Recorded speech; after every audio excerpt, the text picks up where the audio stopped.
കോൺഗ്രസിന്റെ പ്രധാന ശത്രു CPIM അല്ല മുസ്ലിം ലീഗ് എന്ന് കോൺഗ്രസ് നേതാവ്. കാസർഗോഡ് ചെർക്കളയിൽ വിവാദമായിരിക്കുകയാണ് നേതാവിന്റെ പരാമർശം. തെരഞ്ഞെടുപ്പ് യോഗത്തിനിടെയാണ് ഇത്തരത്തിലൊരു പരാമർശം നേതാവ് നടത്തിയത്. ഈ പരാമർശം സമൂഹ മാധ്യമങ്ങളിൽ വ്യാപകമായി പ്രചരിക്കുകയാണ്.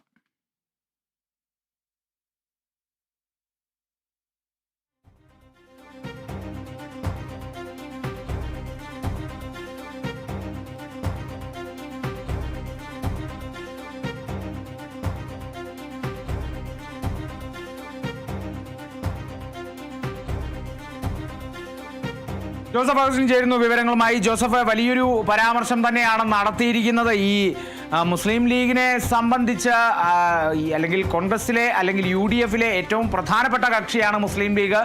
അപ്പോൾ മുസ്ലിം ലീഗാണ് ശത്രുക്കൾ എന്ന് ഒരു കോൺഗ്രസ് നേതാവ് പറയുമ്പോൾ അതിൽ നേതൃത്വം സ്വീകരിക്കുന്ന നിലപാട് എങ്ങനെയാണെന്നുള്ളതും അറിയേണ്ടതുണ്ട് ജോസഫ്. കളിത സൂചിപ്പിച്ചതുപോലെ തന്നെ കോൺഗ്രസും ലീഗും UDF-ലെ പ്രധാനപ്പെട്ട മുഖ്യ കക്ഷികളിലൊന്നാണ്. പ്രധാനപ്പെട്ട UDF-ന്റെ ഘടകകക്ഷികളിലൊന്നിനാണ് ഇത്തരത്തിൽ ഒരു നേതാവ് പരസ്യമായി ഇത്തരത്തിൽ നിലപാട് സ്വീകരിച്ചിരിക്കുന്നത്. കോൺഗ്രസിന്റെ മുഖ്യ ശത്രു മുസ്ലിം ലീഗാണ് എന്നാണ് ഇതിൽ പറഞ്ഞിരിക്കുന്നത്. CPIM അല്ല എന്നാണ് ഈ തെരഞ്ഞെടുപ്പ് യോഗത്തിനിടെ ഇയാൾ പറഞ്ഞിരിക്കുന്നത്. കോൺഗ്രസ് ചെങ്കള മണ്ഡലം കമ്മിറ്റി പ്രസിഡന്റ് അബ്ദുൾ റസാഖിന്റേതാണ് ഈ പരാമർശമടങ്ങിയ വീഡിയോ ഇപ്പോൾ വൈറലായിക്കൊണ്ടിരിക്കുന്നത്. കോൺഗ്രസ് ചെങ്കള പഞ്ചായത്ത് കമ്മിറ്റി യോഗത്തിലാണ് ഈ വിവാദ പരാമർശം ഉണ്ടായിരിക്കുന്നത്. കോൺഗ്രസിന്റെ പ്രധാന ശത്രു CPM അല്ല, CPM-നേക്കാൾ ഏറെ ശത്രു മുസ്ലിം ലീഗാണ് എന്നാണ് അബ്ദുൾ റസാഖിന്റെ പരാമർശം. പക്ഷേ എന്നാൽ ഇത് 6 മാസം മുമ്പ് വാർഡ് വിഭജനവുമായി ബന്ധപ്പെട്ട പറഞ്ഞ കാര്യമാണ്. ഇപ്പോഴിത് തെരഞ്ഞെടുപ്പ് അട്ടിമറിക്കാനായി പ്രചരിപ്പിക്കുകയാണെന്നാണ് ഇത്തരത്തിൽ കോൺഗ്രസ് വിശദീകരിച്ചിരിക്കുന്നത്. പക്ഷേ അത് അത്തരത്തിലുള്ളതല്ല എന്നാണ് മനസ്സിലാക്കാൻ സാധിക്കുന്നത്. എന്തായാലും തദ്ദേശ തെരഞ്ഞെടുപ്പ് സീറ്റ് വിഭജനവുമായി ബന്ധപ്പെട്ട് ഈ ചെങ്കളയിൽ കോൺഗ്രസും ലീഗും തമ്മിൽ വലിയ രീതിയിലുള്ള തർക്കമുണ്ടായിരുന്നു. ആ തർക്കത്തിന്റെയൊക്കെ അടിസ്ഥാനത്തിലായിരിക്കാം മുസ്ലിം ഒരു പരാമർശം അദ്ദേഹത്തിന്റെ ഭാഗത്തു നിന്നുണ്ടായിരിക്കുന്നു എന്നാണ് മനസ്സിലാക്കാൻ സാധിക്കുന്നത്. കാസർഗോഡ് ജില്ലയിൽ ഏറ്റവും കൂടുതൽ പ്രതിസന്ധി കോൺഗ്രസിനെ സംബന്ധിച്ചിടത്തോളം അല്ലെങ്കിൽ ലീഗിനെ സംബന്ധിച്ചിടത്തോളം പ്രതിസന്ധി ഉണ്ടായിരിക്കുന്നത് സ്വന്തം പാർട്ടിയിൽ നിന്നും അല്ലെങ്കിൽ സ്വന്തം മുന്നണിയിൽ നിന്നുമാണ്.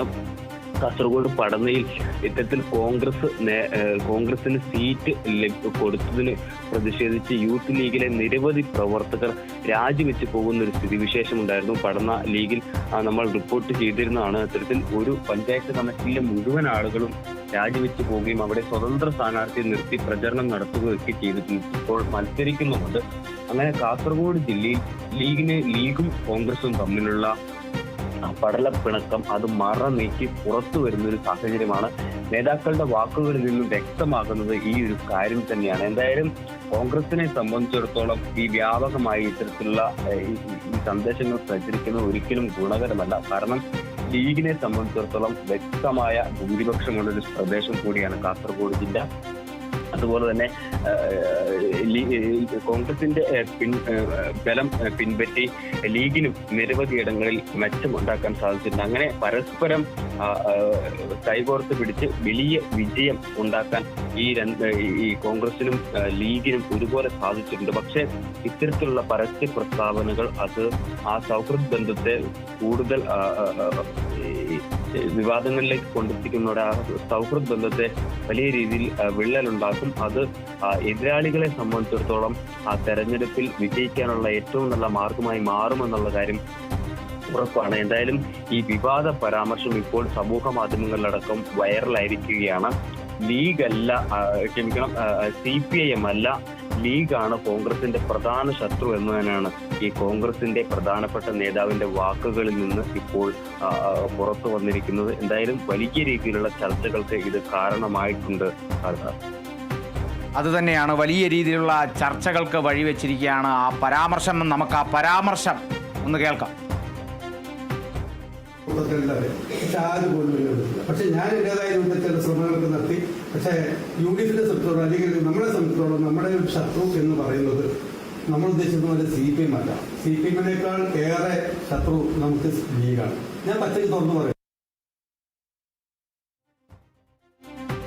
ആണ് ആ പരാമർശം പച്ചയ്ക്ക് തുറന്നു പറയുന്നു താൻ എന്നുള്ളതാണ്. അതൊരു തെരഞ്ഞെടുപ്പ് യോഗത്തിലാണ് പറഞ്ഞത്. അതൊരു പൊതുസമൂഹത്തിന് മുമ്പിലല്ല പറഞ്ഞത് എന്നുള്ളതും കൂടിയുണ്ട്. പക്ഷേ ആ ഒരു പരാമർശം പുറത്തു വരുമ്പോൾ ഇതേത് രീതിയിൽ വ്യാഖ്യാനിക്കപ്പെടുമെന്നുള്ള കാര്യത്തിലും വലിയ സംശയമൊന്നും വേണ്ട.